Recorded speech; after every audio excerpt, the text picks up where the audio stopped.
Mi nombre es Joaquín, y crecí en un pequeño pueblo en la ribera del río Amazonas.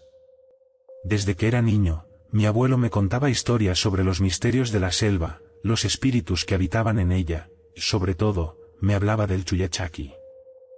Según mi abuelo, era un ser que podía adoptar cualquier forma, especialmente la de un ser querido, pero con una diferencia, un pie más pequeño o torcido. Era el guardián de la selva, el protector de los animales, y cualquier humano que lo viera estaba destinado a perderse para siempre.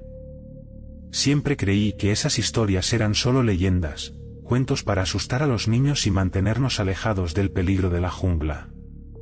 Hasta que, un día, descubrí que algunas leyendas tienen un origen más oscuro de lo que imaginamos.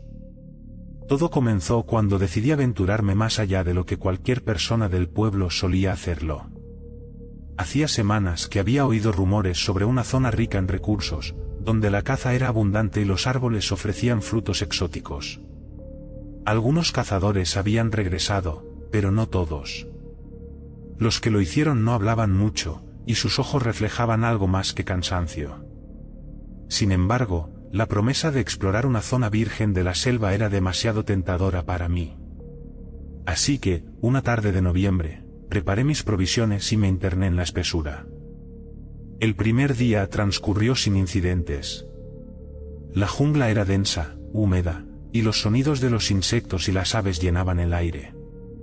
Con cada paso que daba, me adentraba más y más en un laberinto de árboles y plantas que parecían moverse con la brisa, aunque el aire estaba inmóvil.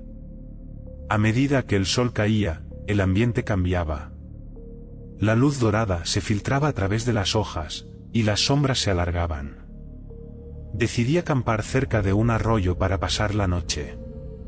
Mientras montaba mi campamento, noté algo extraño. No podía explicarlo, pero sentía que no estaba solo. La sensación de ser observado me incomodaba, pero me dije que era solo mi imaginación, efectos secundarios de estar solo en una jungla vasta y desconocida. Esa noche dormí inquieto, mi sueño plagado de pesadillas en las que una figura oscura me seguía, pero siempre se desvanecía justo antes de que pudiera ver su rostro. Desperté sudando frío, y aunque el aire de la selva era cálido y húmedo, el miedo me congeló el cuerpo. A la mañana siguiente, reanudé mi marcha. Los sonidos de la selva, normalmente reconfortantes, comenzaron a parecerme opresivos. Los árboles se alzaban más altos, bloqueando la luz del sol, y la vegetación se hacía más espesa. Avancé durante horas, pero el paisaje parecía no cambiar. Fue entonces cuando lo vi por primera vez. Caminaba cerca de un claro cuando, entre los árboles, distinguí la figura de un hombre. Al principio, pensé que era otro cazador, alguien que, como yo, había decidido explorar la zona. Me acerqué, llamándolo, pero él no respondió. Solo caminaba lentamente, de espaldas a mí, adentrándose más en la selva. Algo en su andar me incomodaba. Era como si sus movimientos no fueran del todo naturales. Decidí seguirlo, pensando que tal vez podría encontrar un camino mejor o incluso compañía. Pero cuanto más me acercaba, más notaba que algo no estaba bien. Su caminar era errático, como si un pie fuera más corto que el otro. Cuando por fin llegué lo suficientemente cerca como para verlo de frente, el aire se volvió pesado y mi corazón se detuvo por un segundo. El hombre se giró hacia mí, pero no era un hombre. Su rostro era una amalgama grotesca de rasgos humanos y algo más. Sus ojos, hundidos en su cráneo, eran oscuros como el vacío, y su sonrisa, amplia y retorcida, parecía estirarse demasiado. Pero lo que realmente me aterrorizó fue su pie derecho, pequeño y deforme, torcido de una manera antinatural. Era el Chuyachaki. Corrí. No pensé en nada más que en escapar. El suelo de la selva se volvió traicionero, y cada raíz, cada roca, parecía conspirar para hacerme caer. Mi respiración era errática, y el aire se volvía más espeso con cada paso que daba. Sin embargo, lo que más me aterraba no era la criatura que había visto, sino lo que sentía detrás de mí. No me atrevía a mirar, pero podía escuchar pasos, desiguales, siguiendo mi rastro. No sé cuánto tiempo corrí. Las horas se desvanecieron en una neblina de miedo y agotamiento. Finalmente, encontré refugio en una pequeña cueva oculta entre las raíces de un gran árbol. Me acurruqué en la oscuridad, intentando recuperar el aliento. Afuera, la selva parecía haberse calmado. Solo los sonidos habituales de la noche llenaban el aire, pero yo sabía que algo no estaba bien. Permanecí en la cueva durante horas, temblando de miedo. De repente, escuché una voz. Al principio era un susurro, luego, más clara, reconocí la voz de mi abuelo. «Joaquín, sal de ahí, muchacho». «Ya es seguro», decía.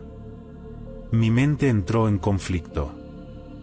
Mi abuelo había muerto hacía años, pero su voz era inconfundible. «No puede ser», me dije a mí mismo. Era el Chuyachaki, jugando con mi mente.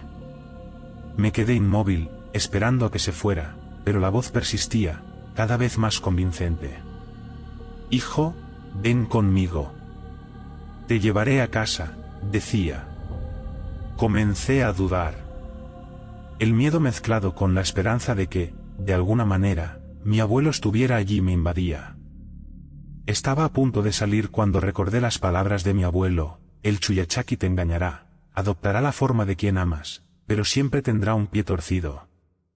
Mi mano temblaba mientras agarraba mi machete, tratando de mantener la calma. No podía salir. Lo sabía. Pero el miedo a quedarme atrapado en esa cueva, solo y vulnerable, era igual de grande. Los días se desdibujaron. No sé cuántos pasaron, pero la cueva se había convertido en mi prisión. Apenas salía a buscar agua o algo de alimento. Cada vez que lo hacía, sentía la presencia del Chuyachaki cerca. Lo veía entre los árboles, sus ojos oscuros observándome, siempre fuera de mi alcance, pero nunca demasiado lejos. Un día, ya al borde de la desesperación, decidí que tenía que intentar regresar. El miedo a morir de hambre o a perderme en la selva era demasiado. Así que, con cautela, abandoné la cueva y comencé a caminar en la dirección que creía que me llevaría de vuelta al pueblo. No había avanzado mucho cuando lo vi de nuevo. Pero esta vez no estaba solo. Frente a mí, en un claro, estaba mi padre. Parecía agotado, su ropa sucia y rasgada. «Joaquín, te he estado buscando», dijo con la misma voz que recordaba de mi niñez. Mi corazón se aceleró, pero me quedé paralizado. Sabía que no podía confiar en lo que veía, pero mi mente estaba dividida. ¿Y si, por algún milagro, mi padre realmente estaba ahí? «Dame la mano, hijo», dijo mientras extendía su brazo hacia mí. Y entonces lo vi. Su pie, torcido, deformado. Era el Chuyachaki de nuevo. Retrocedí, negándome a creer lo que veía. La criatura me miró, su sonrisa grotesca volvió a aparecer, pero esta vez no se desvaneció. Avanzó lentamente hacia mí, y mi cuerpo entero se paralizó de terror. No recuerdo mucho de lo que sucedió después. Corrí, nuevamente. Caí varias veces, mis piernas ya no respondían, pero el miedo me impulsaba. La selva parecía interminable, pero finalmente, llegué al río. No sé cómo, pero había encontrado el camino de regreso. Exhausto, me dejé caer en la orilla, mi cuerpo temblando incontrolablemente. Días después, un grupo de cazadores me encontró. Estaba deshidratado, herido y al borde de la locura. Me llevaron de vuelta al pueblo, donde pasé semanas recuperándome. Nunca hablé de lo que vi en la selva. Nadie me creería. Pero cada vez que cierro los ojos, veo esa sonrisa deformada, esos ojos oscuros, y escucho la voz de mi padre llamándome, siempre llamándome. La selva tiene sus secretos, y algunos de ellos, como el Chuyachaki, deberían permanecer enterrados. Yo lo vi, y aunque escapé con vida, una parte de mí nunca regresó.